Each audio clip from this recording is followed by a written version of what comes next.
Hello everybody, my name is Luke Marr and this is Hot Mode, and today on Hot Mode we are doing a throwback, a TBT Met Gala Fashion Roast and Review in order to get excited and prepared for the 2025 upcoming Met Gala. I actually really love to do these TBTs because it's a cool way to look back at the old school styles of the Met Gala and also the way that it's really changed now. And this year we're going to be looking at the House of Chanel 2005 Met Gala. And there's a lot of celebs, a lot of looks, and funnily enough, you'll see it not as much theme dressing as one would hope, but again, different time, different place. Let's get into it. We're starting off with Alek Wek, who is wearing what I believe to be Zac Posen. I actually love this. I think this beautiful black velvet dress is fitted, it's flared, it's stunning, it's gorgeous. You can see the little cape on the back has this miraculous gold meandering embroidery. It's just a lovely, luscious gala kind of look that still doesn't feel like something I've seen a million times over. And also, I would say that like the black and the gold does play into the Coco Chanel of it all. Next up, we have Amanda Cutter Brooks, and I think this is like the fun, interesting look at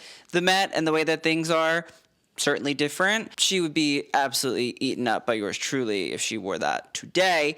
I also think that it does have kind of like an interesting Chanel-esque vibe. I mean, we can see the camellia on the wrist. We can see the fact that she's wearing a cardigan, but it's collarless, and I think we'll see a couple of those with these jackets. Is a Chanel classic tweed jacket is collarless, so it has that sort of rounded detailing, but the tank top, and I'm saying that as somebody that is currently wearing a tank top right now, bold move. The pant, interesting, strappy shoe, the feather sleeve on the sequin cardigan. There's a lot happening here, and none of it is really good. Nor does it really work, even though it's literally just black and white and black and white. I just still think the tank top is crazy work. Next up, we have Amanda Peet, who is wearing Marc Jacobs, and this to me feels much more 30s Chanel. I mean, even if we look at the bodice area, those stripes, you can go back and you can see 30s dresses from Chanel that literally look exactly like that. Tiered ruffle situation as well in the skirt, again, classic Chanel, and even the flowers in the front. Camellia is that idea of 3D fabric flowers. Like, it actually all sort of reads very, very Chanel. It's also not super dated looking, like it's dated today looking, but in general, like,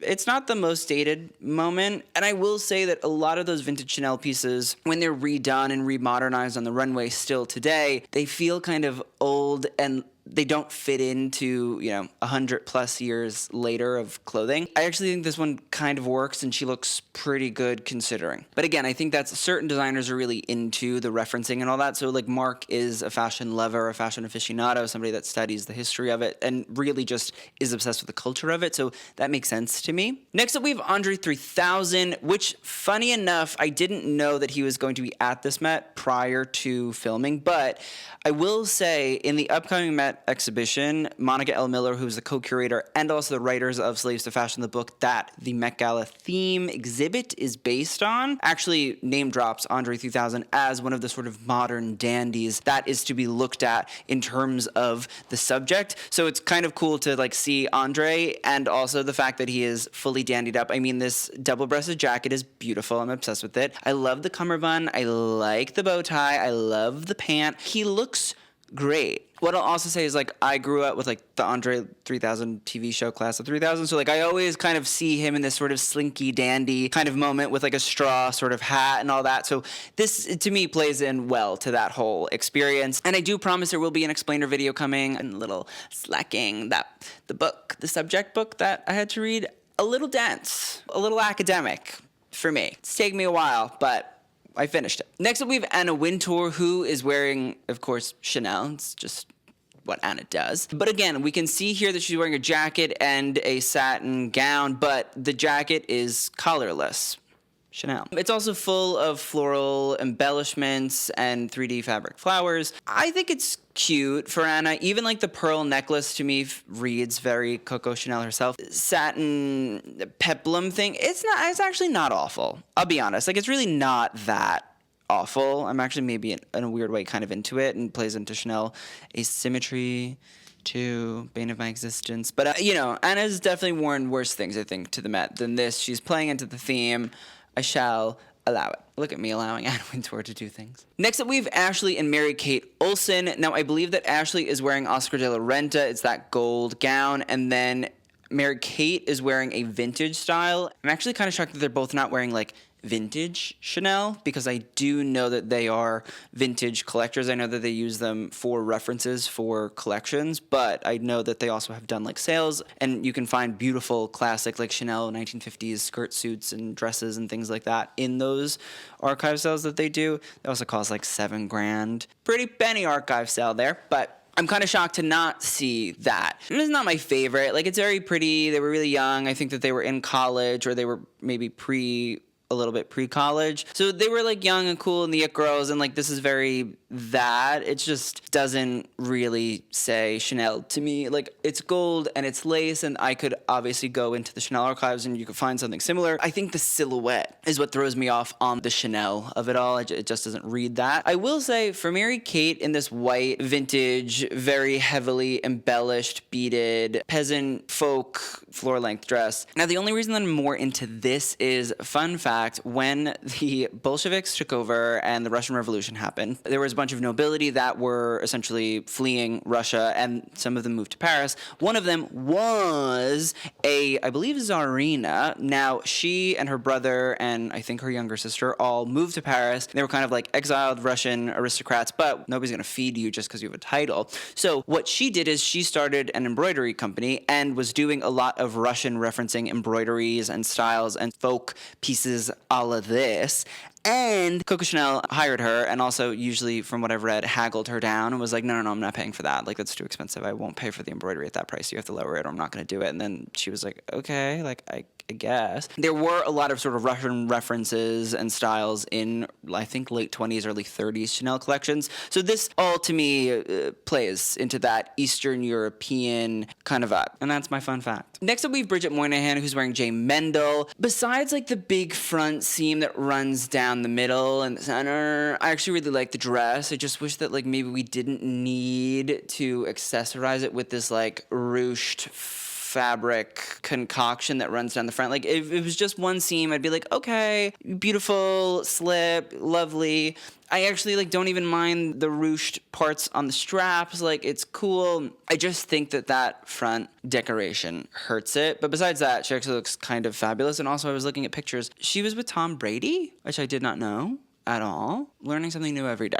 Next up, we have model Carolyn Murphy. I assume she's wearing Gucci by Tom Ford. I don't know. Maybe it's Yves Saint Laurent by Tom Ford. I'm unsure. I feel like because Tom would have left Gucci by that point. But I actually think that this is interesting. Normally, I'd be like, ugh, hate. But something about it maybe works to me. I think I just have I don't love ruching, and I don't love the scribble, pull, tighten, da-da-da thing that's going on throughout the bodice and the hip area. It just, like, never works to me, but I think that she's kind of taking it. The color is nice. Like, it's really the least offensive version of this dress that I've seen. Next up, we have Claire Danes, who is wearing a black lace gown. It's fitted with a feathery sort of shawl, bolero thing. Yes, it does read Chanel, but it's like anything in black lace could read Chanel, and so I'm not really giving out those brownie points in that regard. It's just kind of a black lace dress. And, like, I don't even know if it's, like, the best black lace dress that I've ever seen in my entire life. I also think that the pink bolero is throwing me off, and it's a hard aesthetic juxtaposition to try to get over. Next up, we have Donatella Versace and her daughter Allegra Beck. Now, listen, Donatella is giving just Donatella. She looks great. Like, I'm not going to say that she doesn't, because, I mean, the dress is actually, in fact, fabulous. The yellow is gorgeous. I love those sort of silver waves that move through. I think Allegra is giving more 20s, 30s Chanel. I think the off-the-shoulder component, I think that little drape at the waist that then flows into little rivets of chiffon that move down, it has more of a 20s kind of flappery feeling to it. Next up, we have Elizabeth Lindemann. I don't really know much about Mrs. Lindemann. I do think that this definitely correlates to the Chanel of it all. If you look back into, like, the 1910s, when Chanel was sort of early in her design career, you can actually see some of her original styles, the silk jersey pieces that were almost like long tunics with underskirts underneath. This sort of follows that silhouette. It almost sort of peplumed out, and then there was a wider skirt on the bottom as well. This is done with this applique sort of meandering floral design design and the big black bow at the waist, but I actually think it's quite sweet. And again, I think this is like a good recreation of original silhouettes by Chanel that are then sort of made into a more modern approach. Next up, we have Emmy Rossum. She's wearing Ralph Lauren. I don't really know if this has anything to do with Chanel. I mean, like, obviously we could talk about crystals and embellishments and all that, but I don't know if Chanel really was the one that was doing like these kind of form-fitted gowns. I do think she looks great though. I think that a silver like that could wash people of a paler complexion out. I know this from firsthand knowledge. It's not. It's really not. She looks great. Next up, we have Jake Gyllenhaal. Blah, boring, uninteresting. You can only get away with being a heartthrob for so long. Next up, we have Jennifer Connelly, who's wearing Balenciaga by Nicolas Ghesquière because he was still at Balenciaga at that point. It was pre his LV. I actually think it's quite cute. I'm going to assume that we went for like the Chanel of it all with like the black sort of ruffles and the feathers and the black and the white. I always do give a little bit of credence to brands when, you know, Balenciaga is not a Chanel owned brand. So like it's hard to do that when it's technically your business competition. But you can see references to LV like this double skirt situation. It's actually kind of fun to always look back and then see what was carried on from one brand to another. But honestly, like I actually kind of like this. I think it's quite sweet. Next up, we have Jessica Simpson, who's wearing Michael Kors. Again, like, is it really on theme? I don't think so. It's also not my favorite dress. I actually like the black and the red. I think that looks quite good on her. I just think because of the fact that it's all wrinkled and crinkled at the waist, that's where it throws me off. But the rest of the dress, it's fine. Not super exciting, not super Chanel-y, but I feel like she was also under a lot of pressure at this time, so I'm going to cut her a break. Next up, we have Jolie Richardson, and I also don't know who she's wearing. Plays into the 1930s aesthetics. I mean, that beautiful neckline, a halter style, but also it sort of like strings itself into the back and almost looks like a front shirt you would put on. I think that the poppies in red and orange are actually quite sweet and lovely. It still keeps whatever brand aesthetic, I would assume it's not Chanel, there, but at the same time references periods and decades and silhouettes that are attributed to Chanel too, so I'm into it. Next up, we have Karl. Rest in peace to Karl. This was like when Karl got skinny. I have the book. Oh, here it is. I think this book is so funny. The Karl Lagerfeld diet book, which is actually the most deranged thing that I've ever read in my entire life because he lost so much weight and he's like, it's so easy. Yeah, we don't all have chefs, private chefs that follow us to each of our homes and cooks 4-course meals, a good reasonable recipe that everyone would in fact be able to easily make at home. Oh, oven-baked veal chops. Oh, guinea fowl with cherries. Scallops with watercress. And a fish souffle. That's Karl. So if you're wondering why Karl is dressed the way that he is, it's because he said in that book, oh, I really wanted to get skinny because I love Dior Homme by Eddie Slimane. I needed to fit into it. I assume he's wearing Dior Homme. The boots are crazy. The patent leather boots are buck wild. The 3-piece suit, fabulous. The high Victorian collar. People can say whatever they want about Karl. I used to say whatever I wanted about Karl. I do, in fact, miss the legend, and aesthetic-wise, kept me entertained always. You don't know what you have until you lose it. Next up, we have Karolina Kurkova, who is wearing Viktor and Rolf. Yeah, I don't know. Like, the I love you of it all is, like, sweet sentiment. I just don't love the dress. I think the dress, like, is fine, and anywhere, like, the Oscars, I would have been like, okay, whatever. It's very text-savvy, very Viktor and Rolf comedic, satirical, humorist, and the dress silhouette is quite lovely. I actually love the sort of duvet-esque finishing at the end. I don't know, for the event, not really sold. What about, I don't know, put like a famous Chanel quote on there? That would have made more sense to me. But again, I think this is a good example of like, we were not yet in the Met Gala being this huge, huge spectacle that it has become. Next up, we have Kimora Lee Simmons. Honestly, like Chanel silhouette-wise, I'll give it to her a little bit. Like you can go and you can find mermaid styles from the 1930s and it fits the vibe. I don't love the bodice and I don't love the actual like mid area of the skirt. I like the mermaid of it all. I like the big crystals there. It's fun. I just think that the bodice is a little stiff. It doesn't correlate super well to me into the skirt. I actually love the little shawl jacket with the fur trim and then the clear crystal and the fur and the clear crystal and the fur again, like that. Fab. So yeah, definitely not my favorite look, but has interesting components. Next up, we have Lil Kim wearing Marc Jacobs, and I actually love the Lil Kim-Marc Jacob relationship, the way that they have very much enjoyed each other over the past however many decades. I'm interested that Kim didn't wear Chanel because Lil Kim and Karl had a relationship too. I think it's fine. It's not really, I don't think it's actually a great dress. I think the flower in the middle is like cute, Chanel, whatever. I just think that the fit of it is like, it's okay. It's a little long on her. I don't think that it really embodies like the Chanel-isms that one would, like I think she would have looked beautiful in like a mermaid silhouette, maybe something a little bit draped and flowing, even like a 20s sort of big fur jacket style. Like one of those I think would have embodied to me like the glamour of Lil Kim more than a pink velvet dress. Next up, we have Miuccia Prada. I don't really care if she's correlating to Chanel or not. I fear that she is not, and yet I still really don't give a flying fadoodle. She is a style icon all of her own. I mean, the hat, so I'm going to give her brownie points there. The, I believe, leather gloves, maybe a suede, I don't know, in icy light blue, delectable. And then this dress. I mean, this dress is eating the fact that the pleats have white panels underneath, and so they flare out and create like this really interesting graphic motif. Like she is mother. I really like don't give a shit. She is the Chanel of the modern age. Like we're not like, oh, Prada because her grandfather. We're Prada because her. You know, like that's why. I hope she comes to this year's Met Gala. I want to see her so bad. Ugh, love her. Queen. Next up, we have Naomi Watts. And I don't know who she's wearing, but actually kind of like. I think that it fits very much so into the 30s silhouettes and all those kinds of things. But what's even funnier about this is, as much as I usually hate asymmetry, it's like fine in the front, it works. But at the back, it's a low cut back that like straps along. And it looks a little cheap in the back with that string. But I actually kind of love it in general. Like I think it's cool and I think it's fun and I think it's different and it looks great on her. So I'm into it. Next up, we have Natasha Richardson. R.I.P. to a ledge. Truly, as a child raised on the Parent Trap, we will never be the same. She's wearing Vera Wang, and she looks lovely. Like, it's a somewhat mermaid silhouette. I'm going to give it to her. I'm also not going to speak ill of the dead, so there's that. And she looks great. Like, she looks beautiful. I love the off-the-shoulder strap. I think the color looks wonderful on her. Accessories, perfect. I mean, like, talk about a drop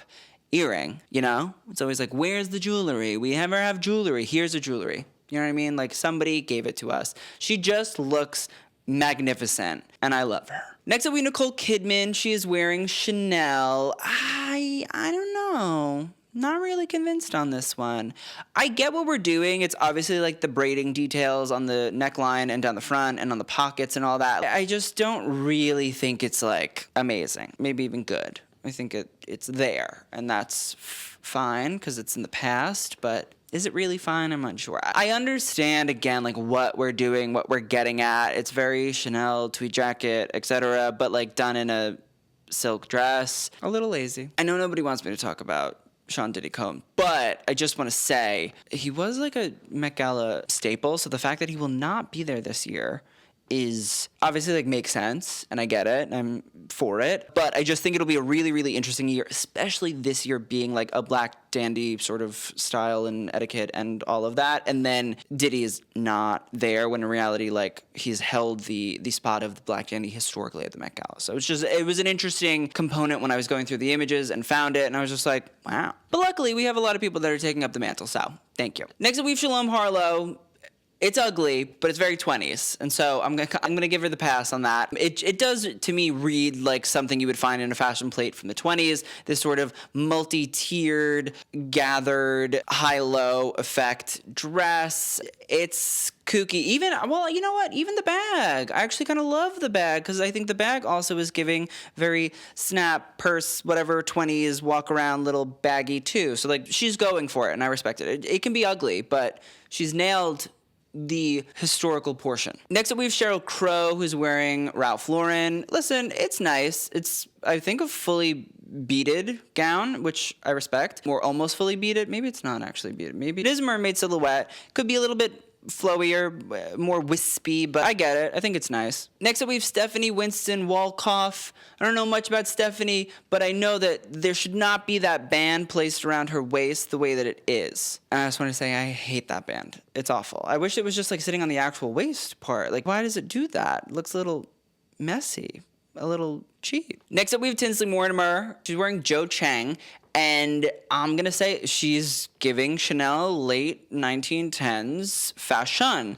Obviously, it's not a silk jersey, but It's definitely the silhouette of a Chanel, and then still feels like ball, gala, rich, New York, and all of that. I'm giving it to a New York it girl. Next up, we have Vanessa Paradis. I believe that she's probably wearing Chanel, because I don't know who else would have made this. To me, again, reads really 20s. Obviously a little bit more modern because of the length of it, and you could find floor-length dresses, of course, in the 20s, but something about the strings that come down on the actual bodice, even just that like harsh, sort of boyish neckline, and then the straps that cut, it feels kind of fast and loose, and I just threw it on. And then you have this sort of fringed skirt. It's not super fringe. It's not like, you know, flapper fringe, but flapper fringe is also like a stereo. It's not really like that. It was different. So to me, this feels actually like quite well done. Even the black and the white just correlates to house codes, Chanel colors, etc. And also Vanessa Paradis, if you don't know, was married to Johnny Depp and is Lily Rose Depp's mother. So that's where that Chanel connection also comes in, as Vanessa Paradis, I believe, was a model and then also was an ambassador and muse for the house. Next up, we have Vanessa Williams. Love Vanessa Williams. Love the jacket because she's definitely going for that collarless Chanel classic cut. I also think that it being a sheer fabric, I kind of respect a little bit too, because it's like May, New York, can be hot.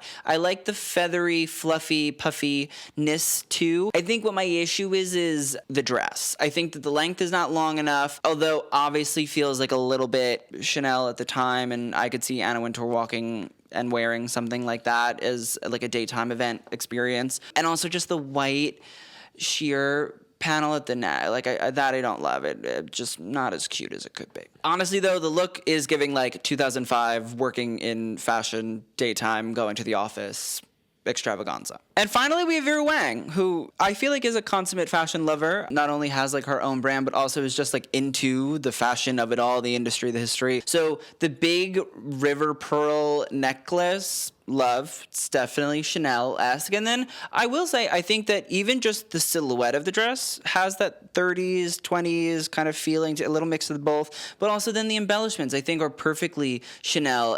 Like, if we were to go back, I'm sure that we could, in fact, find the reference for the dress. So that is the end of this 2005 Met Gala Fashion Roast and Review. Let's talk about best and worst. Best, I'm going to give Amanda Peet, Alek Wek, Mary-Kate Olsen, Emmy Rossum, Tinsley Mortimer, Vanessa Paradis, Andre 3000, done. Worst, tough crowd. I'll put Amanda Cutter Brooks, Stephanie Winston Wolkoff, Karolina Kurkova, hated that, Jake Gyllenhaal. That's good, I think. So, thank you guys so much for watching. I hope you guys enjoyed. I will see you guys in the next one, and TTYO.